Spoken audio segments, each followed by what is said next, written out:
మార్కాపురం జిల్లా పుల్లల చెరువు మండల కేంద్రంలో బాబు జగజీవన్ రామ్ 118వ జయంతి వేడుకలను ఎంఆర్పీఎస్ యువత ఆధ్వర్యంలో ఘనంగా నిర్వహించారు.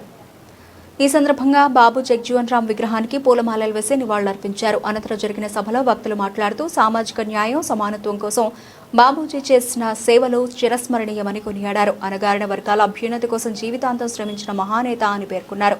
ఆయన ఆశయాలను యువత ఆచరణలో పెట్టాలని పిలుపునిచ్చారు. ఈ కార్యక్రమంలో వైస్ ఎంపీపీ లింగంగుట్ల రాములు, మాజీ సర్పంచ్ ఓబులు తదితరులు పాల్గొన్నారు.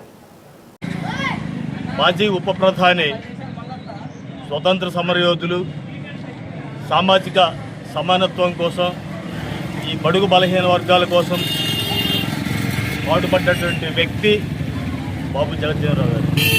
మరి వారు భారతదేశానికి స్వతంత్రం వచ్చిన తర్వాత మొట్టమొదటిసారిగా ఈ యొక్క దేశానికి ఉప ప్రధానిగా, అలాగే రక్షణ శాఖ మంత్రిగా వారి విధులు నిర్వహిస్తూ మరి భారతదేశ సరిహద్దులను కూడా కాపాడినటువంటి ఆ యొక్క శాఖకి నాయకత్వం, మంత్రిత్వ శాఖను ఆయన పోషించడం జరిగింది.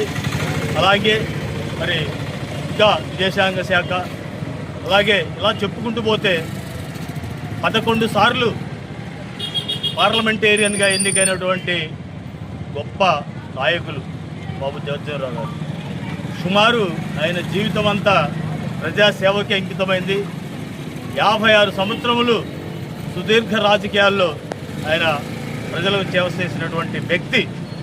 అలాంటి వ్యక్తిని ఈరోజు ఇక్కడ మనం స్మరించుకోవడం ఎంతో ఆనందదాయకం, మా అందరికీ గర్వకారణంగా ఉంది. మరి ఆయన చూపినటువంటి ఆ యొక్క మార్గంలో ఆయన ఆశయాలకు అనుగుణంగా పనిచేయటానికి మరి యువతరమైనటువంటి మీ అందరూ జగజీవన్ రామ్ గారి ఆశయాలను ముందుకు తీసుకెళ్ళాలి, వారు చూపినటువంటి బాటలో నడవాలని కోరుకుంటూ, ఇంకొక ముఖ్య సందేశం ఏంటంటే ఈరోజు విద్య ద్వారానే సమానత్వం, సమాన హక్కులు లభిస్తున్నాయి. మీ పిల్లల్ని బాగా చదివించండి. చదువు ద్వారానే ఎవరైనా సరే ఈ దేశంలో గొప్పవారు అవుతారు, సంపన్నులు అవుతారు.